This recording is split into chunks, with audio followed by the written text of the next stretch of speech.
ಶ್ರೀ ಗುರುಭ್ಯೋ ನಮಃ. ಹರೇ ಶ್ರೀನಿವಾಸ. ಶ್ರೀ ಗುರು ರಾಘವೇಂದ್ರಾಯ ನಮಃ. ಶ್ರೀ ಸತ್ಯಾತ್ಮತೀರ್ಥ ಗುರುಭ್ಯೋ ನಮಃ. ಶ್ರೀ ಜಗನ್ನಾಥದಾಸ ಗುರುಭ್ಯೋ ನಮಃ. ಎಲ್ಲರಿಗೂ ನಮಸ್ಕಾರ. ಅಧಿಕ ಮಾಸದ ಪ್ರಯುಕ್ತ ದಿನನಿತ್ಯ ನಾವು ಒಂದು ಸಂಧಿ ಸಾರವನ್ನು ನೋಡ್ತಾ ಇದ್ದೀವಿ. ನಿನ್ನೆ 2 ಸಂಧಿ ಮುಗಿದಿದೆ. ಇವತ್ತು ವ್ಯಾಪ್ತಿ ಸಂಧಿ. ನಿನ್ನೆ ನಾನು ಹೇಳ್ದಂಗೆ ಪ್ರತಿಯೊಂದು ಸಂಧಿಗೆ ಒಂದೊಂದು ಫಲವನ್ನು ಹೇಳಿದ್ದಾರೆ ಜಗನ್ನಾಥದಾಸರು. ಈ ವ್ಯಾಪ್ತಿ ಸಂಧಿಯ ಪಾರಾಯಣವನ್ನು ಸರಿಯಾಗಿ ದಿನನಿತ್ಯ ಮಾಡಿದರೆ ನಮಗೆ ಕೀರ್ತಿ ಲಾಭ ಆಗ್ತದೆ ಅಂತ. ಕೀರ್ತಿ ಯಾವಾಗ ಸಿಗ್ತದೆ ನಮಗೆ? ಒಂದು ಯಶಸ್ಸು, ವಿಶೇಷವಾದಂಥ ಯಶಸ್ಸು ಸಿಕ್ಕರೆ ಅಂತ. ಅದಕ್ಕೆ ವಿಶೇಷ ಯಶಸ್ಸು ಸಿಗ್ತದೆ, ಅದರಿಂದ ಕೀರ್ತಿ ಸಿಗ್ತದೆ ಅಂತೇಳಿ ಹೇಳ್ತಾ ಇದ್ದಾರೆ. ಇದರದ್ದು ಫಲಸ್ತುತಿಯವರು ಹೇಳ್ತಾ ಇದ್ದಾರೆ. ಹರಿಕಥಾಮೃತ ಸಾರ ಗುರುಗಳ ಕರುಣದಿಂದ ಪನಿತು ಪೇಳುವೆ ಪರಮ ಭಗವತ್ ಭಕ್ತರಿದನಾದರಿದು ಕೇಳುವುದು. ಸಂಧಿ ಸಾರ ನೋಡೋಣ. ಇಲ್ಲಿ ಮೊದಲನೇ ನುಡಿಯಲ್ಲಿ ಪುರುಷ ರೂಪತ್ರಯ ಪುರಾತನ ಅಂತ ಹೇಳ್ತಾ ಇದ್ದಾರೆ. ಅಂದರೆ ಭಗವಂತ ಈ ಸರ್ವತ್ರ ವ್ಯಾಪ್ತನಾಗಿದ್ದಾನೆ. ಇಲ್ಲಿ ಮೊದಲನೇ ಸಂಧಿಯಲ್ಲಿ ನಮಗೆ ಎಲ್ಲ ತಾರತಮ್ಯ ಹೇಳಿದರು. ಅಂದರೆ ಮೊದಲು ಯಾರು ಸರ್ವಶ್ರೇಷ್ಠ ಯಾರು, ಆಮೇಲೆ ಸೆಕೆಂಡ್ ರ್ಯಾಂಕ್ ಯಾರು, ಥರ್ಡ್ ರ್ಯಾಂಕ್ ಯಾರು ಎಲ್ಲನೂ ಹೇಳ್ತಾ ಹೋಗ್ಬಿಟ್ಟು ಆಮೇಲೆ ಇಂಥ ಶ್ರೇಷ್ಠದ ಭಗವಂತ ಸರ್ವೋತ್ತಮ, ಇಂಥವನು ಯಾಕೆ ಅವನು ಸರ್ವೋತ್ತಮ ಹೇಳ್ತೀವಿ ಅಂತ ಅನ್ನೋದಕ್ಕೆ 2ನೇ ಸಂಧಿಯಲ್ಲಿ ಕರುಣಾ ಸಂಧಿ ಹೇಳಿದರು. ಅಂದರೆ ಅವನು ಮಹಿಮೆ ಹೇಳಿಬಿಟ್ಟು ಎಷ್ಟು ಕರುಣೆ ಇದೆ ಅವನಿಗೆ, ಅದಕ್ಕೋಸ್ಕರ ಅವನು ಶ್ರೇಷ್ಠ ಅಂತ ಹೇಳಿದರು. ಇನ್ನು ಇಂಥ ಶ್ರೇಷ್ಠವಾದಂಥ ಭಗವಂತ ಎಲ್ಲಿದ್ದಾನೆ ಅಂತ ಕೇಳಿದರೆ ಅದಕ್ಕೆ 3ನೇ ಸಂಧಿ ವ್ಯಾಪ್ತಿ ಸಂಧಿ ಕೊಟ್ಟರು. ಅವನು ಎಲ್ಲೆಲ್ಲಿ ವ್ಯಾಪ್ತನಾಗಿದ್ದಾನೆ ಅಂತೆ. ಸೊ ಯಾವಾಗಲೂ ಹರಿಕಥಾಂಸಾದಲ್ಲಿ ಮೊದಲನೇ ಸಂಧಿಯಲ್ಲಿ ಈ ಸಂಧಿಯಲ್ಲಿ ಏನು ವಿಷಯ ಇದೆ ಅಂತ ಹೇಳಿಬಿಟ್ಟು ಆಮೇಲೆ ಅದನ್ನು ವಿಷಯವನ್ನು ವಿಸ್ತಾರ ಮಾಡಿಕೊಂಡು ಹೋಗ್ತಾ ಇರ್ತಾರೆ. ಸೊ ಈ ರೀತಿಯಾಗಿ ಇಲ್ಲಿ ವ್ಯಾಪ್ತಿ ಸಂಧಿಯಲ್ಲಿ ಭಗವಂತ ಸರ್ವತ್ರ ವ್ಯಾಪ್ತನಾಗಿದ್ದಾನೆ ಅಂತ ಹೇಳ್ತಾ ಇದ್ದಾರೆ. ಪುರುಷ ರೂಪತ್ರಯ ಪುರಾತನ ಅಂದರೆ ಭಗವಂತ ಪುರಾತನ ಆಗಿದ್ದಾನೆ. 3 ರೂಪತಾತನೇ, ಬ್ರಹ್ಮಾಂಡದ ಹೊರಗೆ, ಬ್ರಹ್ಮಾಂಡದ ಒಳಗೆ, ಆಮೇಲೆ ಹೃದಯಗತನಾಗಿ ಎಲ್ಲರ ಜೀವಾಂತರ್ಯಾಮಿಯಾಗಿ ಭಗವಂತ ಇದ್ದಾನೆ ಅಂತ ಹೇಳ್ತಾ ಇದ್ದಾರೆ. 2ನೇ ನುಡಿಯಲ್ಲಿ ಪಂಚಮಹಾಭೂತಗಳ ಹೇಳ್ತಾ ಇದ್ದಾರೆ. ಪಂಚಮಹಾಭೂತಗಳ ಬಗ್ಗೆ ಅಲ್ಲೆಲ್ಲ ಮಹಾಭೂತ ಯಾವ್ಯಾವ ಇದೆ ಅಂತ ಎಲ್ಲ ಗೊತ್ತಿದೆ. ಅದನ್ನು ಅಲ್ಲೆಲ್ಲ ಭಗವಂತ ವ್ಯಾಪ್ತನಾಗಿದ್ದಾನೆ ಅಂತಕೊಂಡು ಹೇಳ್ತಾ ಇದ್ದಾರೆ. ಆಮೇಲೆ ಎಲ್ಲ ವ್ಯಕ್ತಿಗಳಲ್ಲಿ ಅಂದರೆ ಸ್ತ್ರೀ ಪುರುಷ ಇಲ್ಲಿ ನಪುಂಸಕ ಅಂತ ಇಟ್ಟಿದ್ದಾರೆ. ಅಂದರೆ ಭಗವಂತನಿಗೆ ನಪುಂಸಕ ರೂಪ ಇದೆಯಾ ಅಂತ ಇಲ್ಲ. ಆದರೆ ಯಾರು ನಪುಂಸಕ ಇದ್ದಾರೋ ಅವರಲ್ಲಿ ಕೂಡ ಭಗವಂತ ವ್ಯಾಪ್ತನಾಗಿ ಇದ್ದಾನೆ ಅಂತ ಹೇಳ್ಕೊಂಡು ಹೇಳ್ತಾ ಇದ್ದಾರೆ. ಸೊ ಆಮೇಲೆ ಇಲ್ಲಿ ಮನಸ್ಸು ಮನ ಗಗನ ಮನ ಶಶಿ ಅಂತೆಲ್ಲ ಹೇಳ್ತಾ ಇದ್ದಾರೆ. ಅಂದರೆ ಮನಸ್ಸಿನಲ್ಲಿ ಇದ್ದಾನೆ, ಸೂರ್ಯಚಂದ್ರನಲ್ಲಿ ಇದ್ದಾನೆ, ಅದೆಲ್ಲ ಗ್ರಹಗಳಲ್ಲಿದ್ದಾನೆ ಅಂತ ಆಯಿತು. ಆಮೇಲೆ ಗುಣಗಳು ಅಂತ ಹೇಳ್ತಾರೆ. ಸೊ ಇಲ್ಲಿ ಗುಣಗಳು ಸತ್ತು ರಾಸ ತಾಮಸೆ ಗುಣದಿಂದ ಆದಂತಹ ಜೀವರಾಶಿ ಒಳಗಡೆನೂ ಆ ಗುಣದಲ್ಲಿ ಕೂಡ ಇದ್ದಾನೆ. ಅಂದರೆ ಆ ಗುಣದಲ್ಲೇ ಅವನಿಗೆ ಇರುವುದಿಲ್ಲ, ಆದರೆ ಗುಣವನ್ನು ನಿಯಾಮನಕ ಮಾಡ್ತಾ ಇದ್ದಾನೆ, ಅಲ್ಲಲ್ಲಿ ವ್ಯಾಪ್ತನಾಗಿದ್ದಾನೆ. ಸತ್ತು ರಾಸ ತಾಮಸ ಗುಣಗಳೇನಿದೆ ಅಲ್ಲಿ ಭಗವಂತ ವ್ಯಾಪ್ತನಾಗಿದ್ದಾನೆ ಅಂತ ಹೇಳ್ತಾ ಇದ್ದಾರೆ. ಇನ್ನು 3ನೇ ನುಡಿಯಲ್ಲಿ ಎಲ್ಲ ತನ್ಮಾತ್ರ ಹೇಳ್ತಾ ಇದ್ದಾರೆ. ತನ್ಮಾತ್ರೆ, ಅದು ಗಂಧ ರಸ ರೂಪ ಸ್ಪರ್ಶ ಶಬ್ದ ಇದೆಲ್ಲ ತನ್ಮಾತ್ರಗಳು. ಆ ತನ್ಮಾತ್ರಗಳಲ್ಲಿ ನಿಯಮನ ಮಾಡುವಂತಹ ರೂಪಗಳು ಭಗವಂತ ಇದ್ದಾನೆ, ಅಲ್ಲಿಯೂ ಕೂಡ ಅವನು ವ್ಯಾಪ್ತನಾಗಿದ್ದಾನೆ ಅಂತ. ಸೊ ನಿನ್ನೆ ನಾ ಹೆಂಗೆ ಹೇಳಿದೆ, ಕರುಣಾಸಂಧಿಯಲ್ಲಿ ಆ ಕರುಣಾಸಂಧಿ ಅಂತ ಅಂದಮೇಲೆ ಪ್ರತಿಯೊಂದು ನುಡಿಯಿಗೂ ಅದು ಕಾರುಣ್ಯ ಹೇಗೆ ಅನ್ನೋದು ಅನ್ವಯಿಸಬೇಕು. ಪ್ರತಿಯೊಂದು ನುಡಿದ ಅರ್ಥವನ್ನು ಆ ಶಬ್ದಕ್ಕೆ ಒಯ್ದು ಜೋಡಿಸ್ಬೇಕು ನಾವು. ಅದೇ ರೀತಿಯಾಗಿ ಈ ಸಂಧಿಯಲ್ಲಿ ವ್ಯಾಪ್ತಿ ಸಂಧಿ ಅಂತ ಇದೆ. ಸೊ ಅವನು ಎಲ್ಲೆಲ್ಲಿ ವ್ಯಾಪ್ತನಾಗಿದ್ದಾನೆ ಅಂತ, ಅಲ್ಲೆಲ್ಲಿ ಇದ್ದಾನೆ, ಅಲ್ಲಿ ಆಯಾ ಕಾರ್ಯಗಳನ್ನು ಮಾಡ್ತಾನೆ ಅಂತ. ಆಮೇಲೆ ಅಲ್ಲಿ ಕರುಣಾ ಸಿಂಧು ಅಂತ ಶಬ್ದವನ್ನು ಇಟ್ಟಿದ್ದಾರೆ. ಕರುಣಾ ಸಿಂಧು ಯಾಕೆ ಅಂತಂದರೆ ಈ ಪಂಚಮಹಾಭೂತ ತನ್ಮಾತ್ರದಿಂದಲೇ, ಪಂಚಮಹಾಭೂತ ಗುಣನೇ ತನ್ಮಾತ್ರಗಳು, ಅದರಿಂದಲೇ ನಮ್ಮ ಶರೀರ ಆಗಿದ್ದು ಈ ಸ್ಥೂಲ ಶರೀರವನ್ನು ಕೊಟ್ಟು ನಮ್ಮ ಕಡೆಯಿಂದ ಸಾಧನ ಮಾಡಿಸೋಕೆ ಅವನು ಎಷ್ಟು ದೊಡ್ಡ ಉಪಕಾರ ಮಾಡಿದ್ದಾನೆ. ಅದಕ್ಕೋಸ್ಕರನೇ ಕರುಣಾ ಸಿಂಧು ಅಂತ ಶಬ್ದವನ್ನು ಇಟ್ಟಿದ್ದಾರೆ. ಇನ್ನು 4ನೇ ನುಡಿಯಲ್ಲಿ ಇಲ್ಲಿ ಜ್ಞಾನೇಂದ್ರಿಯ ಕರ್ಮೇಂದ್ರಿಯ, ಈ ಜ್ಞಾನೇಂದ್ರಿಯ ಕರ್ಮೇಂದ್ರಿಯಗಳಲ್ಲಿ ಕೂಡ ಅಲ್ಲಿ ವ್ಯಾಪ್ತನಾಗಿದ್ದಾನೆ, ಭಗವಂತ ವ್ಯಾಪ್ತನಾಗಿದ್ದಾನೆ ಅಂತ ಕೂಡ ಹೇಳ್ತಾ ಇರ್ತಾರೆ. ಸೊ ಅಲ್ಲಿ ಆಮೇಲೆ ಜ್ಞಾನೇಂದ್ರಿಯ ಕರ್ಮಲ್ಲಿ ಅಂದರೆ ಹೇಗೆ ಅಂತಂದರೆ ಹಂಗಾರೆ ನಾವು ಯಾವಾಗಲೂ ಇಲ್ಲಿ ತತ್ವಾಭಿಮಾನ ದೇವತೆಗಳು ಮಾಡಿಸ್ತಾರಲ್ಲ ಅಂತಾರೆ. ತತ್ವಾಭಿಮಾನ ದೇವತೆ ಅಂತರ್ಗತನಾಗಿ, ವಾಯುದ ಅಂತರ್ಗತನಾಗಿ, ಲಕ್ಷ್ಮೀ ಅಂತರ್ಗತನಾಗಿ, ಲಕ್ಷ್ಮೀ ಸಹಿತ ಭಗವಂತ ಇದ್ದಾನೆ. ಈ ಗೋಳಕ ಚಿಂತನೆ ಯಾವಾಗಲೂ ಇರಬೇಕು. ಸೊ ಅದಕ್ಕೆ ಮುಖ್ಯ ನಿಯಾಮಕನಾದಂಥ ಭಗವಂತ ಅಲ್ಲಿ ವ್ಯಾಪ್ತನಾಗಿದ್ದಾನೆ. ಅಲ್ಲಿ ಇದ್ದು ಬಿಟ್ಟು ಆ ಕಾರ್ಯವನ್ನು ಮಾಡಿಸ್ತಾ ಇರ್ತಾರೆ ಅಂತ ಹೇಳ್ತಾ ಇದ್ದಾರೆ. ಇನ್ನು 5ನೇ ನುಡಿಯಲ್ಲಿ ಇದು ಗುಣ ಅಂದರೆ ಇಲ್ಲಿ ತಿರುಗಾರಿ ಹೇಳ್ತಾರೆ. ಗುಣ ಅಂತಾರೆ ಸತ್ವರಾಸ ತಾಮಸ, ಈ ಗುಣ ಒಳಗಡೆ ಇದ್ದಾನೆ, ಗುಣಿ ಒಳಗಡೆ ಇದ್ದಾನೆ ಅಂತ. ಅದು ಗುಣಗಳಿದ್ದು ಗುಣ ನೆನೆಸುವನು. ಅಂದರೆ ಈ ಗುಣಗಳು ಯಾರಲ್ಲಿ ಇದೆಯೋ ಈ ನಮ್ಮಲ್ಲೇ ಸತ್ವರಾಸ ತಾಮಸ 3 ಗುಣಗಳು ಇವೆ. ಸೊ ನಾವು ಗುಣಿ ಆದ್ವಿ, ನಮ್ಮಲ್ಲಿ ಆ ಗುಣಗಳಿದೆ, ಅಲ್ಲಿ ನಮ್ಮಲ್ಲಿ ಕೂಡ ಅವನು ಇದ್ದಾನೆ. ಆಮೇಲೆ ಆ ತತ್ವಗಳಲ್ಲಿ ಕೂಡ ಭಗವಂತ ಇದ್ದಾನೆ. ಅಂದರೆ ಸತ್ವರಾಸ ತಾಮಸ ಗುಣಗಳಿವೆ, ಅವನು ವ್ಯಾಪ್ತನಾಗಿದ್ದಾನೆ. ಆದರೆ ಅವನಿಗೆ ಗುಣದ ಬಾಧತೆ ಇಲ್ಲ, ಗುಣಬದ್ಧ ಇಲ್ಲ. ಅದೇ ಈಗ ನಮಗೆ ಗುಣದ ಬಾಧೆ ಇದೆ, ಗುಣದಲ್ಲಿ ನಾವು ಬಂಧನವಾಗಿ ಇದ್ದೀವಿ. ಆದರೆ ಭಗವಂತನಿಗೆ ಅದರದ ಬಾಧೆ ಇಲ್ಲ, ಅವನ ಗುಣಬದ್ಧ ಇಲ್ಲ ಅಂತ ಹೇಳ್ತಾ ಇದ್ದಾರೆ. ಇನ್ನು 6ನೇ ನುಡಿಯಲ್ಲಿ ವಿದ್ಯಾ ಬುದ್ಧಿ ಸಿದ್ಧಿ ಸಿದ್ಧ ಪ್ರಸಿದ್ಧಿ ಅಂತ ಇಲ್ಲಿ 4 ಸ್ಟೇಜ್ಗಳು, ಈ 4 ಮೆಟ್ಲುಗಳು ನಮ್ಮ ಸಾಧನಕ್ಕೆ. ಸೊ ಅದಕ್ಕೆ ಇಲ್ಲಿ ಮೊದಲೇ ವಿದ್ಯಾ, ಅದರಲ್ಲಿ ಕೂಡ ಅನಿರುದ್ಧ ಪ್ರತಿ ಸಂಕಟ ವಾಸುದೇವ ಈ 4 ರೂಪದಿಂದ ಈ ಕಾರ್ಯಗಳನ್ನು ಮಾಡ್ತಾನೆ. ಅಂದರೆ ನಮಗೆ ಯಶಸ್ಸು ಸಿಗಬೇಕು ಅಂದರೆ ನಮಗೆ ವಿದ್ಯಾ ಬರಬೇಕು, ಬುದ್ಧಿ ಬರಬೇಕು, ಸಿದ್ಧಿ ಸಿಗಬೇಕು, ಅದರಿಂದ ಪ್ರಸಿದ್ಧಿ ಸಿಗಬೇಕು. ಪ್ರಸಿದ್ಧಿ ಹೇಗೆ ಸಿಗ್ತದೆ? ನಮಗೆ ಅದರ ಸಿದ್ಧತೆಯನ್ನು ಒಂದು ವಿಶಿಷ್ಟ ಒಂದು ಕಾರ್ಯದಲ್ಲಿ ನಾವು ಆ ಸಿದ್ಧಿಯನ್ನು ಪಡೆದಿದ್ದರೆ ಅದಕ್ಕೆ ಪ್ರಸಿದ್ಧಿಯನ್ನು ಬರ್ತದೆ ಅಂತ. ಇದು ಭಾಳ ವಿಸ್ತಾರವಾದಂಥ ವಿಷಯ ಇದೆ. ಇವತ್ತು ನಾವು ಬಹಳ ಸಂಕ್ಷಿಪ್ತವಾದಂಥದ್ದು ಒಂದು ಅವಲೋಕನ ಮಾಡ್ತಾ ಇದ್ದೀವಿ. ಅದೇ ಅದು ಅಧಿಕ ಮಾಸ ನಿಮಿತ್ತವಾಗಿ ಒಂದು ಸಂಧಿ ಸಾರ 15-20 ನಿಮಿಷ ಮುಗಿಸ್ಬೇಕು ಅಂದರೆ ಇಷ್ಟೇ ಹೇಳಿಕೆ ಸಾಧ್ಯ. ಆಮೇಲೆ ಇನ್ನು 7ನೇ ಸಂಧಿ 7ನೇ ನುಡಿಯಲ್ಲಿ ಇಲ್ಲಿ 4 ದೇಹ ಬಗ್ಗೆ ಹೇಳ್ತಾರೆ. ಸ್ವರೂಪ ದೇಹ, ಲಿಂಗ ದೇಹ, ಅನಿರುದ್ಧ ದೇಹ, ಸ್ಥೂಲ ದೇಹ. ಈ 4 ದೇಹದಲ್ಲಿ ಕೂಡ ಭಗವಂತ ವ್ಯಾಪ್ತನಾಗಿ ಇದ್ದಾನೆ. ಆಮೇಲೆ ಸೇವಕನಾಗಿ ಇದ್ದಾನೆ ಅಂತ ಹೇಳ್ತಾ ಇದ್ದಾರೆ. ಅದೇನು ಇಲ್ಲಿ ನಮ್ಮ ದೇಹದಲ್ಲಿ ಈ 4 ದೇಹದಲ್ಲಿ ಅದ್ರ ಒಳಗಡೆ ಸ್ವರೂಪ ದೇಹದಲ್ಲಿ ವಾಯುದೇವರು ಮಾತ್ರ ಇರ್ತಾರೆ, ಅಂದರೆ ವಾಯುದೇವ ಬ್ರಹ್ಮದೇವರು ಇರ್ತಾರೆ. ಅದೇ ಇಲ್ಲಿ ಅನಿರುದ್ಧ ದೇಹದಲ್ಲಿ ಸ್ಥೂಲ ದೇಹದ ಅನೇಕ ದೇವತೆಗಳಿಲ್ಲ, ಎಲ್ಲ ದೇವತೆಗಳು ವ್ಯಾಪ್ತರಾಗಿದ್ದಾರೆ. ಆ ದೇವತೆಗಳಿಂದ ತಾನು ಸೇವೆಯನ್ನು ಸ್ವೀಕಾರ ಮಾಡ್ತಾನೆ, ಅದಕ್ಕೆ ಅವನ ಸೇವ್ಯ ಅಂತ. ಅದೇ ಸೇವಕ ಅಂತಂದರೆ ಹೇಗಾಗ್ತಾನೆ, ಸೇವಕ ಹೆಂಗಾದ ಅಂತಂದರೆ ದೇವತೆಗಳ ಸೇವೆ ಮಾಡ್ತಾ ಇರ್ತಾರೆ, ಅವರಂತರ್ಯಾಮಿ ಕೂಡ ಅವನೇ ಇರ್ತಾನೆ. ಸೊ ದೇವತೆಗಳಿಂದ ಸೇವೆ ಸ್ವೀಕಾರ ಮಾಡುವಂಥ ಭಗವಂತ ಸೇವ್ಯ, ದೇವತೆ ಅಂತರ್ಯಾಮಿಯಾಗಿ ಭಗವಂತ ಸೇವೆ ಮಾಡ್ತಾನೆ, ಅದಕ್ಕೆ ಅವನಿಗೆ ಸೇವಕ ಅಂತ 2. ಅಂದರೆ ಎಲ್ಲ ಕಡೆಯೂ ಅವನು ವ್ಯಾಪ್ತನಾಗಿದ್ದಾನೆ. ಈ ಇಡೀ ಸಂಧಿಯೆಲ್ಲ ಅವನು ಎಲ್ಲೆಲ್ಲಿ ವ್ಯಾಪ್ತನಾಗಿದ್ದಾನೆ ಅನ್ನೋದನ್ನು ಇಲ್ಲಿ ಹೇಳ್ಕೊಡ್ತಾ ಇದ್ದಾರೆ. ಆಮೇಲೆ ಇಲ್ಲಿ 8ನೇ ನುಡಿಯಲ್ಲಿ ನಮ್ಮ 3 ಅವಸ್ಥೆ, ಜಾಗ್ರ, ಸ್ವಪ್ನ, ಸುಷುಪ್ತಿ, ಈ ಎಲ್ಲ 3 ಅವಸ್ಥೆ ಬರ್ತದೆ. ಆ ಅವಸ್ಥೆ ಕೂಡ ಭಗವಂತ ಕೊಡ್ತಾನೆ, ವಿಶ್ವತೈಸ ಪ್ರಾಜ್ಞ ರೂಪದಿಂದ ಕೊಡ್ತಾನೆ. ಸೊ ಈ ಅವಸ್ಥೆ ಕೂಡ ಭಗವಂತನಿಂದನೇ ನಮಗೆ ಸಿಗ್ತದೆ, ಅಲ್ಲಿ ಕೂಡ ಅವನು ವ್ಯಾಪ್ತನಾಗಿದ್ದಾನೆ. ಸೊ ಇಲ್ಲಿ ಎಷ್ಟು ದೊಡ್ಡದಾಗಿ ಲಿಸ್ಟ್ ಕೊಡ್ತಾ ಇದ್ದಾರೆ. ತನ್ನಾಮ ತಮ್ಮ ರೂಪದಿಂದ ಭಗವಂತ ಸರ್ವತ್ರ ವ್ಯಾಪ್ತಿದ್ದಾನೆ. ಇದು ಒಂದು ಸೆಂಟೆನ್ಸಲ್ಲಿ ಹೇಳುವಂಥ ವಿಷಯ. ಅದನ್ನೇ ಇಲ್ಲಿ ಪೂರ್ತಿ ವಿಸ್ತಾರವಾಗಿ ಜಗನ್ನಾಥಾಶ್ರಮ ಹೇಳ್ಕೊಡ್ತಾ ಇದ್ದಾರೆ. ಆಮೇಲೆ ಇನ್ನು 9ನೇ ನುಡಿಯಲ್ಲಿ ಕಾರಣ ಕಾರ್ಯದಲ್ಲಿ, ಕಾರಣ ಕಾರ್ಯ ಅಂತಂದ್ರೇನು, ಅವ್ಯಕ್ತ ತತ್ವದಿಂದ ಮಹತ್ತತ್ವ ನಿರ್ಮಾಣ ಆಗ್ತದೆ. ಸೊ ಅದಕ್ಕೆ ಅವ್ಯಕ್ತ ತತ್ವ ಕಾರಣ ಆಗ್ತದೆ, ಮಹತ್ತತ್ವ ಕಾರ್ಯ ಆಗ್ತದೆ. ಎದರಿಂದ ಆಗ್ತದೆ ಅದು ಕಾರಣ, ಏನು ಆಗ್ತದೆ ಅದು ಫಲವನ್ನು ಅದರ ಕಾರ್ಯ. ಹಾಗೆ ಕಾರಣ ಕಾರ್ಯದಲ್ಲಿ ಎಲ್ಲ ಕಡೆ ಭಗವಂತ ವ್ಯಾಪ್ತನಾಗಿದ್ದಾನೆ. ಆಮೇಲೆ ಇಲ್ಲಿ ಪ್ರೇಯರ ಅಂತ ಶಬ್ದ ಇಟ್ಟಿದ್ದಾನೆ, ಅಂದರೆ ಅವನೇ ಪ್ರೇರ ಮಾಡ್ತಾನೆ, ಅವನೇ ಪ್ರೇರಕನಾಗಿದ್ದಾನೆ, ಪ್ರೇರಣೆ ಕೊಡ್ತಾನೆ. ಆ ಪ್ರೇರಣೆಯನ್ನು ಯಾರು ಸ್ವೀಕಾರ ಮಾಡ್ತಾರೆ ಅವರು ಪ್ರೇರ್ಯ ಅಂತ ಆಗ್ತಾರೆ. ಸೊ ಇಲ್ಲಿ ನಮಗೆ ಪ್ರೇರಣೆ ಮಾಡುವವನು ಅವನೇ. ಆ ಪ್ರೇರಣೆ ಪ್ರಕಾರ ಆ ಪ್ರೇರಣೆಯನ್ನು ನಾವು ಸ್ವೀಕಾರ ಮಾಡ್ತೀವಿ, ಅದು ನಾವು ಪ್ರೇಯರು. ಸೊ ಹೀಗೆ ಪ್ರೇರನಲ್ಲಿ ಭಗವಂತ ವ್ಯಾಪ್ತನಾಗಿ ಇದ್ದಾನೆ. ಆಮೇಲೆ 10ನೇ ನುಡಿಯಲ್ಲಿ ಪೂಜಕ ಅಂತ ಶಬ್ದ ಇಟ್ಟಿದ್ದಾರೆ, ಅಂದರೆ ಯಾರು ಪೂಜೆ ಮಾಡ್ತಾ ಇದ್ದಾರೋ ಅವರೊಳಗೆ ಕೂಡ ವ್ಯಾಪ್ತನಾಗಿದ್ದಾನೆ. ಪೂಜಕ ಅವನ ಪೂಜ್ಯನಾಗಿದ್ದಾನೆ. ಪೂಜ್ಯ ಅಂತಾನೆ ಪೂಜ್ಯ ಅಂತಂದರೆ ಅವನೇ ಭಗವಂತ, ಅವನು ಪೂಜ್ಯನಾಗಿದ್ದಾನೆ. ಅವನು ಅವನು ಸ್ವೀಕಾರ ಮಾಡ್ತಾನೆ. ಪೂಜಕ ಅಂದರೆ ಯಾರು ಪೂಜಾ ಮಾಡ್ತಾ ಇರ್ತಾರೋ ಅವರಲ್ಲಿ ಕೂಡ ಭಗವಂತ ಇರ್ತಾನೆ. ಆಮೇಲೆ ಪೂಜಾ ಸಾಧನ ಪದಾರ್ಥ, ಅಂದರೆ ಇಲ್ಲಿ ಎಲ್ಲ ಪೂಜಾ ಸಾಧನ ಪದಾರ್ಥದಲ್ಲಿ ಭಗವಂತ ವ್ಯಾಪ್ತನಾಗಿದ್ದಾನೆ. ಸೊ ನಾವು ಭಗವಂತನಿಗೆ ಪೂಜೆ ಮಾಡುವಾಗ ಈ ಸಾಧನ ಪದಾರ್ಥಗಳು ಇರ್ತಾವೆ, ಹೂ, ತುಳಸಿ, ಗಂಧ, ಅಕ್ಷತೆ ಎಲ್ಲ ಏನೇನೋ ಇರ್ತಾವಲ್ಲ, ಅದೆಲ್ಲನೂ ಕೂಡ ಭಗವಂತ ಸಮರ್ಪಣೆ ಮಾಡ್ತೀವಿ. ಅದರಲ್ಲಿ ಭಗವಂತನ ರೂಪಗಳು ಎಷ್ಟೆಷ್ಟು ಇದೆ ಎಲ್ಲ ಬಹಳ ವಿಸ್ತಾರ, ವಿಭೂತಿ ಸಂಧಿಯಲ್ಲಿ ವಿಸ್ತಾರವಾಗಿ ಬರ್ತದೆ, ಎಷ್ಟೆಷ್ಟು ರೂಪದಿಂದ ಇದ್ದಾನೆ ಪ್ರತಿಯೊಂದು ಪದಾರ್ಥದಲ್ಲಿ ಅಂತ. ಸೊ ಅದಕ್ಕೆ ಅಲ್ಲಿ ಎಲ್ಲ ಪೂಜಾ ಸಾಧನ ಪದಾರ್ಥದಲ್ಲಿ ಭಗವಂತ ವ್ಯಾಪ್ತನಾಗಿದ್ದಾನೆ. ಆ ರೂಪಗಳನ್ನು ಸ್ವೀಕಾರ ಮಾಡ್ತೀವಿ. ಒಂದು ಗಂಧವನ್ನು ಭಗವಂತ ಕೊಡ್ತಾ ಇದ್ದಾನೆ, ನಮ್ಮ ಭಗವಂತನಿಗೆ ಗಂಧವನ್ನು ಕೊಡ್ತೀವಿ ಅಂತಂದರೆ ಆ ಗಂಧದಲ್ಲಿ ಇದ್ದಂಥ ಭಗವತ್ ರೂಪವನ್ನು ಅಲ್ಲಿ ಮೂರ್ತಿಯಲ್ಲಿದ್ದಂಥ ಭಗವತ್ ರೂಪಕ್ಕೆ ಐಕ್ಯ ಮಾಡ್ತೀವಿ.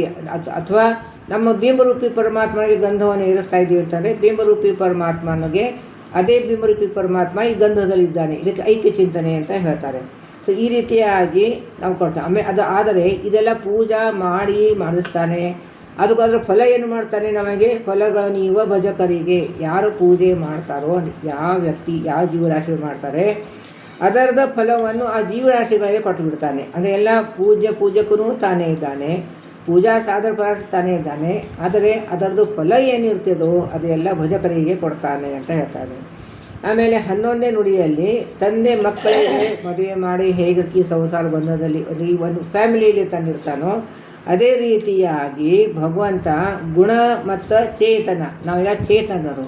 ಗುಣ ಅಂತಂದರೆ ಸತ್ವರಾಜ ತಾಮಸ ಈ ಗುಣಗಳು, ಅದಕ್ಕೆ ಸಂಬಂಧವನ್ನು ಮಾಡಿಸಿ ಅದರ ಸಂಬಂಧನೆ ಮಾಡಿಸಿ ಅದನ್ನೇ ನಮಗೆ ಸಂಸಾರದಲ್ಲಿ ಹಾಕ್ತಾನೆ ಅಂತ. ಅಂದರೆ ತಂದೆ ಹೇಗೆ ಮಕ್ಕಳಿಗೆ ಮದುವೆ ಮಾಡಿ ಈ ಸಂಸಾರದಲ್ಲಿ ಒಂದು ಫ್ಯಾಮಿಲಿಯಲ್ಲಿ ಇರ್ತಾರೋ ಅದೇ ರೀತಿ ಭಗವಂತ ಈ ನಾವು ಚೇತನರು, ನಮ್ಮ ಚೇತನಕ್ಕೆ ಈ ಗುಣಕ್ಕೆ ಸಂಬಂಧ ಮಾಡಿಸಿ ಈ ಸಂಸಾರದಲ್ಲಿ ಇಡ್ತಾನೆ ಅಂತ.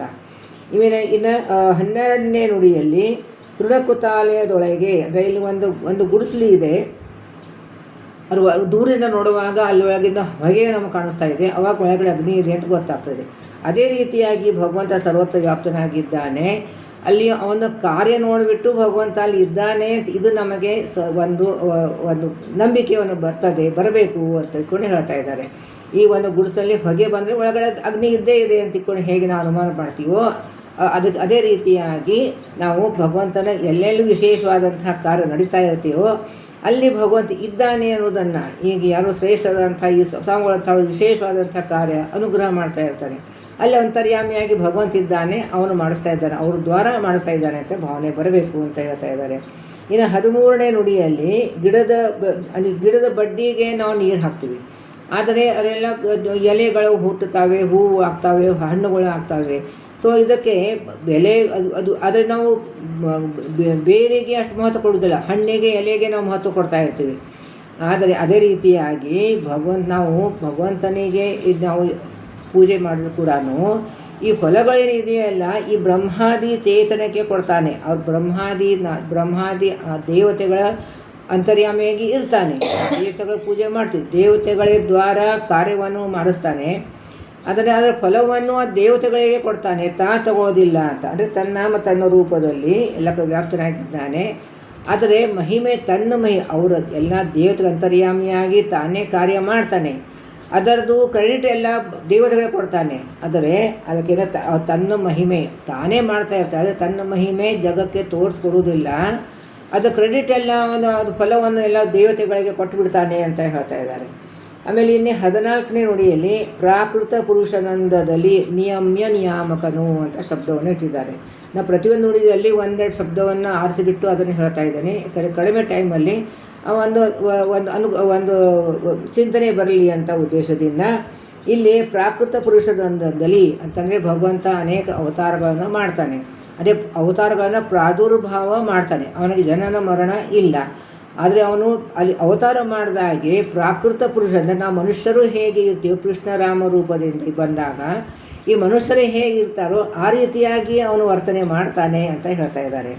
ಅದಕ್ಕೆ ಪ್ರಾಕೃತ ಪುರುಷ, ನಾವೆಲ್ಲ ಪ್ರಾಕೃತ ಪುರುಷ ಅಂದರೆ ಪ್ರಕೃತಿಯಿಂದ ಆದವನು ಅಂತಂದ್ರೇನು ಈ ಅವ್ಯಕ್ತ ತತ್ವ ಮಹತ್ತತ್ವದಿಂದ ಇಲ್ಲ ಪಂಚಮಹಾಭೂತಗಳಿಂದ ಆದಂತಹ ಶರೀರ. ಭಗವಂತನ ಹಾಗಲ್ಲ, ಭಗವಂತಂದು ಅಪ್ರಾಕೃತ ಶರೀರ.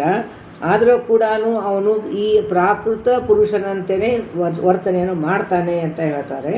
ಆಮೇಲೆ ನಿಯಾಮಕ ಅಂದರೆ ಅವನೇ ನಿಯಮನ ಮಾಡ್ತಾನೆ, ಅವನೇ ನಿಯಾಮಕನಾಗಿ ಇದ್ದಾನೆ. ಸೊ ನಿಯಾಮಕನಾಗಿ ಭಗವಂತನೇ ಇದ್ದಾನೆ.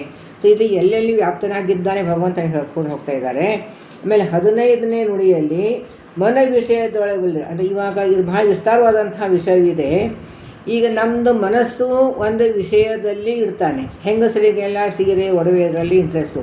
ಸೊ ಇದು ಅಂಥ ಸೀರೆ ಇದೆ, ಇಂಥ ಒಡವೆ ಇದೆ ಅಂತ ಅದು. ಸೊ ನಮ್ಮ ಮನಸ್ಸು ಈ ವಿಷಯದಲ್ಲಿ ಇಟ್ಬಿಡ್ತಾನೆ. ಆಮೇಲೆ ವಿಷಯ ಮನದಲ್ಲಿ ಆಮೇಲೆ ಆ ವಿಷಯ ನನ್ನ ಮನಸ್ಸಿನಲ್ಲಿ ಬಂದು ಕೂತ್ಕೊಂಡ್ಬಿಡ್ತದೆ, ಅವರಂಥ ಇಂಥ ವಸ್ತು ಇದೆ, ಅದು ನನಗೂ ಬೇಕು ಅಂತ ಈ ರೀತಿ ಆದಂಥದ್ದು. ಸೊ ಬಹಳ ಸುಂದರವಾದಂಥ ಶಬ್ದ ಇಟ್ಟಿದ್ದಾರೆ. ಮನವನ್ನು ವಿಷಯದಲ್ಲಿ ಇಡ್ತಾರೆ, ಆಮೇಲೆ ಆ ವಿಷಯವನ್ನು ನಮ್ಮ ಮನಸ್ಸಲ್ಲಿ ಬಂದು ಕುತ್ಕೊಂಡ್ಬಿಡ್ತಾರೆ, ಈ ವಿಷಯವಾಗಿ ಹೇಳ್ತಾ ಇದ್ದಾರೆ. ಇನ್ನು 14ನೇ ನುಡಿಯಲ್ಲಿ ಗ್ರಾಹ್ಯಕನು ಭಕ್ತ ವತ್ಸಲ ಭಾಗ್ಯ ಸಂಪನ್ನ. ಇದು ಜಗನ್ನಾಥಾಚಾರ್ಯರು ಒಂದು ಚಟ, ಒಂದು ನಾಲ್ಕೈದು ನುಡಿ ಒಂದೇನೋ ತತ್ವಗಳನ್ನು ಹೇಳಿದ ಮೇಲೆ ಭಗವಂತನ ಗುಣಗಾನ ಮಾಡ್ತಾರೆ. ಅಲ್ಲಿ ಭಗವಂತನ ಗುಣಗಾನ ಮಾಡುವಂಥ ಶಬ್ದಗಳನ್ನು ಇಟ್ಬಿಟ್ಟು ಅವನೇ ಗ್ರಾಹಕನಾಗಿದ್ದಾನೆ, ಭಕ್ತವತ್ಸಲಿದ್ದಾನೆ, ಭಾಗ್ಯ ಸಂಪನ್ನಿದ್ದಾನೆ ಅಂತ ಹೇಳ್ತಾ ಇದ್ದಾರೆ. ಆಮೇಲೆ 17ನೇ ನುಡಿಯಲ್ಲಿ ತ್ರಿಜಗತ್ ವ್ಯಾಪ್ತ ಪರಮಾತ್ಮ. ತ್ರಿಜಗತ್ ವ್ಯಾಪ್ತ ಅಂತಂದರೆ 3 ಜಗತ್ತಿನಲ್ಲಿ ವ್ಯಾಪ್ತನಾಗಿದ್ದಾನೆ. ಅಲ್ಲಿ ಸಂತೃಪ್ತಿ ಅಂದರೆ ಇಲ್ಲಿ 3 ಜಗತ್ತು ಅಂತಂದರೆ ಬರೀ ಸ್ವರ್ಗ ಭೂಮಿ ಪಾತಾಳ ಅಂತ ತಗೋಬಾರ್ದು. ಊರ್ಧ್ವಲೋಕ, ಭೂಮಿ ಲೋಕ, ಆಮೇಲೆ ಅಧೋಲೋಕ, ಇದಕ್ಕೆ ತ್ರಿಜಗತ್ ವ್ಯಾಪ್ತ ಅಂತಂದರೆ 14 ಲೋಕದಲ್ಲಿ ಕೂಡ ಭಗವಂತ ವ್ಯಾಪ್ತನಾಗಿದ್ದಾನೆ ಅಂತ ಹೇಳ್ತಾ ಇದ್ದಾರೆ. ಇನ್ನು 18ನೇ ನುಡಿಯಲ್ಲಿ ದೇವಮಾನ ದಾನವ ಎಲ್ಲ ಕಡೆಯೂ ವ್ಯಾಪ್ತನಾಗಿದ್ದಾನೆ. ಅಲ್ಲಿ ಉದಾಹರಣೆ ಕೊಟ್ಟಿದ್ದಾರೆ, ಪವಿ ಹರಿಣ್ಮಣಿ ವಿದ್ರಮದ ಅಂತ ಬಿಟ್ಟು ಹೇಳಿಬಿಟ್ಟಿದ್ದಾರೆ. ಸೊ ಇಲ್ಲಿ ದೇವಮಾನ ದಾನವರು ಇಲ್ಲಿ ಯಾವಾಗಲೂ ಇದ್ದೇ ಇರ್ತಾರೆ.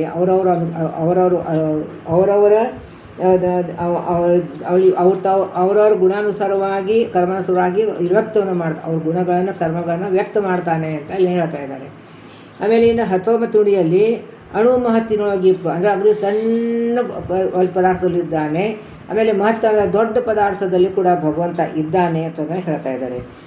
ವ್ಯಾಪ್ತ ಆಮೇಲೆ ತೇಲಿಸ್ತಾನೆ, ದೊಡ್ಡ ಪದಾರ್ಥವನ್ನು ತೇಲಿಸ್ತಾನೆ, ಸಣ್ಣ ಪದಾರ್ಥ ಮುಳುಗಿಸ್ತಾನೆ. ಈ ರೀತಿಯಾಗಿ ಭಗವಂತ ವಿಚಿತ್ರವಾದಂಥದ್ದು ಒಂದು ಕಾರ್ಯ ಅದು. ಮತ್ತು ಅವನ ಮಹಿಮೆಯನ್ನು ತಿಳಿಲಿಕ್ಕೆ ಸಾಧ್ಯವಿಲ್ಲ, ಅಂಥದ್ದು ಕಾರ್ಯವನ್ನು ಭಗವಂತ ಮಾಡ್ತಾನೆ ಅಂತ ಹೇಳ್ತಾರೆ.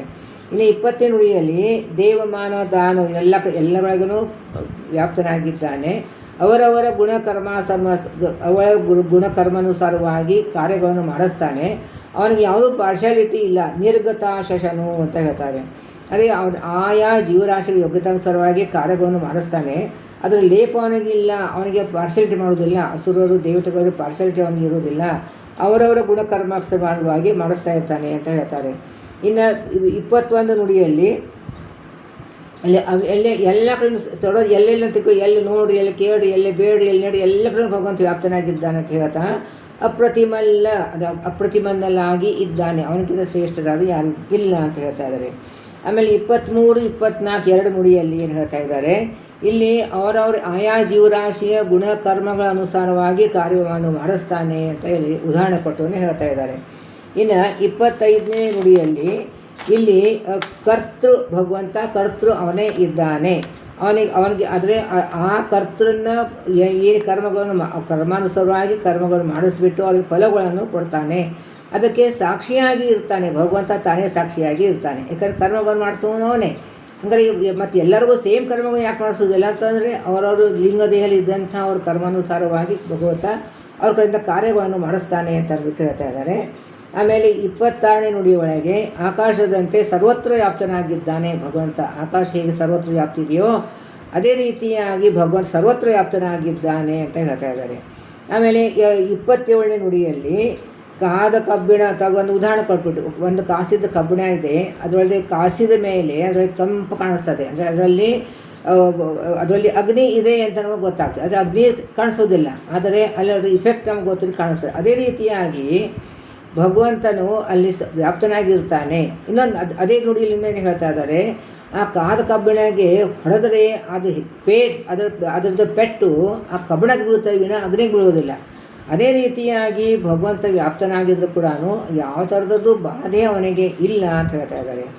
ಆಮೇಲೆ 28ನೇ ನುಡಿಯಲ್ಲಿ ನಿರ್ಲಿಪ್ತನಾಗಿದ್ದಾನೆ. ಇದು ದೊಡ್ಡದಾದಂಥ ಒಂದು ಉದಾಹರಣೆ ಕೊಟ್ಟಿದ್ದಾರೆ. ಈ ಹಾವು ಹೇಗೆ ಇಟ್ಟದಂಥ ತತ್ತಿಯ ತಂತಾನೆ ನುಂಗಿ ಬಿಡುತ್ತದೆ ಅಂತೆ, ಅದೇ ರೀತಿಯಾಗಿ ಭಗವಂತ ತಾನೇ ಸೃಷ್ಟಿ ಮಾಡ್ತಾನೆ, ತಾನೇ ಪ್ರಳಯ ಮಾಡ್ತಾನೆ ಅಥವಾ ಲಯವನ್ನು ಅವನೇ ಮಾಡ್ತಾನೆ ಅಂತ. ಆಮೇಲೆ 29ನೇ ನುಡಿಯಲ್ಲಿ ತನ್ನ ರೂಪದಿಂದ ಭಗವಂತ ಸರ್ವತ್ರ ವ್ಯಾಪ್ತನಾಗಿದ್ದಾನೆ ಅಂತೇಳಿ ಹೇಳ್ತಾ ಇದ್ದಾರೆ.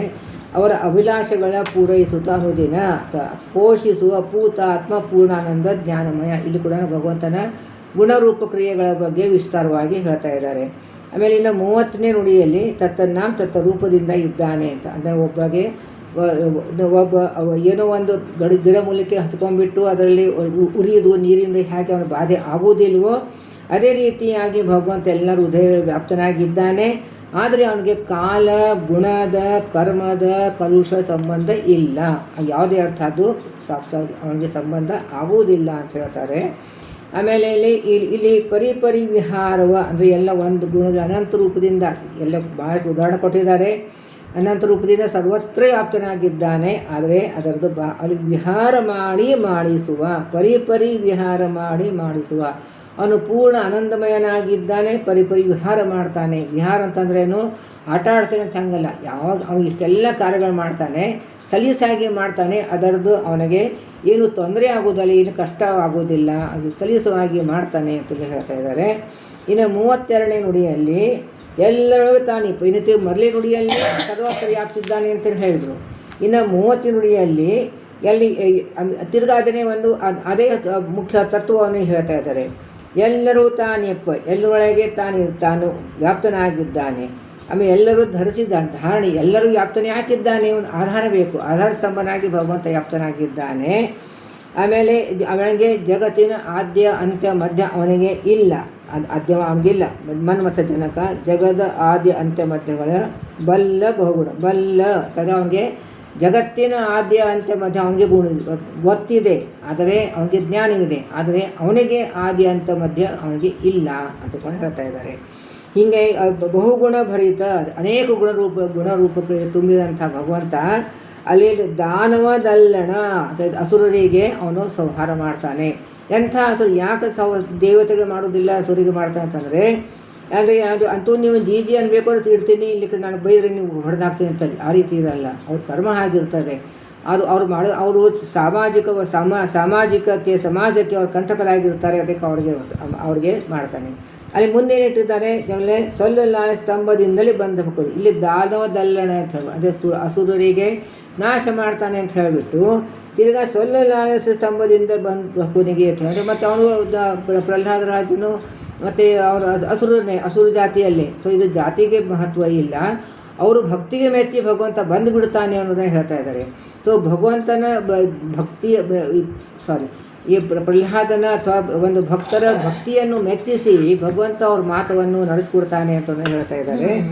ಹಿಂದೆ ಸ್ತಂಭದಿಂದಲೇ ಬಂದ. ಈ ಸ್ತಂಭದಿಂದಲೇ ಶಬ್ದ ಯಾಕೆ ಇಟ್ಟಿದ್ದಾರೆ ಅಂತಂದರೆ, ಅವನು ಸ್ತಂಭದಿಂದ ಅವನು ತಂದೆ ತಾಯಿ ಯಾರಿಲ್ಲ, ಅವನಿಗೆ ತಂದೆ ತಾಯಿ ಯಾರೂ ಇಲ್ಲ, ಅವನು ಅನಾಥ, ಅವನಿಗೆ ತಂದೆ ತಾಯಿಗಿಲ್ಲ, ಅವನಿಗೆ ಅವನು ಹುಟ್ಟೋದಕ್ಕೋಸ್ಕರ ತಂದೆ ತಾಯಿ ಅಗತ್ಯವೂ ಇಲ್ಲ, ಅವನು ಯಾರಿಲ್ಲದೆ ತನ್ನಷ್ಟಾನೆ ಪ್ರಾದುರ್ಭಾವ ಆಗ್ತಾನೆ, ಅವನಿಗೆ ಜನ್ಮ ಮೃತ್ಯು ಇಲ್ಲ, ಅವನು ಪ್ರಾದುರ್ಭಾವ ಆಗ್ತಾನೆ. ಅದಕ್ಕೆ ಎಲ್ಲಿಂದಲೂ ಪ್ರಾದುರ್ಭಾವ ಆಗೋದು, ಕಾಣಿಸ್ಕೊಳ್ಬಾರ್ದು ಅವನು. ಆ ರೀತಿಯಾಗಿ ಇಲ್ಲಿ ಭಗವಂತ ಸರ್ವವ್ಯಾಪ್ತನಾಗಿದ್ದಾನೆ. ಜಗದ ಅಂತ್ಯ ಮಧ್ಯಗಳು ಅವನಿಗೆ ಗೊತ್ತುವರೆ, ಅವನಿಗೆ ಆದಿ ಅಂತ್ಯ ಮಧ್ಯವನ್ನು ಅವನಿಗೆ ಇಲ್ಲ. ಅವನು ದೈತ್ಯಗಳಿಗೆ ಸಂಹಾರ ಮಾಡಿರೋ ಕೂಡ ಈ ದೈತ್ಯರಲ್ಲಿ ಹುಟ್ಟಿದಂಥ ಪ್ರಹ್ಲಾದರಾಜಿಗೆ ಅವನು ಒಂದು ಸ್ತಂಭದಲ್ಲಿ ಬಂದು ತನಗೆ ಯಾರು ತಂದೆ ತಾಯಿ ಬೇಕಾಗಿಲ್ಲ, ತನ್ನ ಸ್ವರೂಪವಾಗಿ ಬರ್ಬೋತಾನೆ, ಅವತಾರ ಮಾಡ್ತಾನೆ. ಅವತಾರ ತಂದರೆ ಪ್ರಾದುರ್ಭಾವ ಆಗ್ತಾನೆ, ಅದನ್ನೆಲ್ಲ ತಿಳಿಸ್ಕೊಡ್ತಾ ಇದ್ದಾರೆ. ಸೊ ಇಲ್ಲಿ ದಿನನಿತ್ಯ ನಾನು ಒಂದು ಸಂಧಿಯ ಅನುಸಂಧಾನವನ್ನು ಹೇಳ್ಕೊಳ್ಳೋ ಪ್ರಯತ್ನ ಪಡ್ತಾ ಇದ್ದೀನಿ. ಅಧಿಕ ಮಾಸದಲ್ಲಿ ಗುರುಗಳನ್ನ ನಮ್ಮ ಕಡೆಯಿಂದ ಮಾಡಿಸ್ಲಿ. ಎಲ್ಲ ಸಂಧಿಗಳ ಅನುಸಂಧಾನವನ್ನು ನಮಗೆ ಒಂದು ತಿಂಗಳಲ್ಲಿ ಮುಗೀಲಿ ಅಂತ ಗುರುಗಳಲ್ಲಿ ಪ್ರಾರ್ಥನೆ ಮಾಡೋಣ. ನಾಹಂ ಕರ್ತ ಹರಿಕರ್ತ ಶ್ರೀಹರಿ ಪ್ರೇರಣೆ ಶ್ರೀಹರಿ ಪ್ರೀತ್ಯರ್ಥ ಪತಿ ಅಂತರ್ಗತ ಗುರು ಅಂತರ್ಗತ ತತ್ವಾಭಿಮಾನ ದೇವತಾ ಅಂತರ್ಗತ ಭಾರತೀಯ ರಮಣ ಮುಖ್ಯ ಪ್ರಾಣ ಅಂತರ್ಗತ ಶ್ರೀ ಲಕ್ಷ್ಮೀ ವೆಂಕಟೇಶಾರ್ಪಣಮಸ್ತು ಅಭಿನ್ನ ಮಧ್ವಾಂತರ ಶ್ರೀಕೃಷ್ಣಾರ್ಪಣಮಸ್ತು. ಇದನ್ನು ಹೇಳಿದ್ದನ್ನು ಎಲ್ಲ ಒಂದು ಯೂಟ್ಯೂಬಲ್ಲಿ ಹಾಕ್ತಾ ಇದ್ದೇನೆ. ಅದರಲ್ಲಿ ನೀವೆಲ್ಲ ಕಮೆಂಟ್ಸ್ ಮಾಡಿ, ನಿಮಗೇನಾದ್ರು ಸುಧಾರಣೆ ಮಾಡೋಕೆ ಹಂಗರಿದ್ರೆ ನಿಮ್ಗೆ ಏನು ಅನಿಸಿಕೆಗಳನ್ನು ದಯವಿಟ್ಟು ತಿಳಿಸ್ಬೇಕು ಅಂತ ನಮ್ಮ ಎಲ್ಲರಿಗೂ ನಮಸ್ಕಾರ.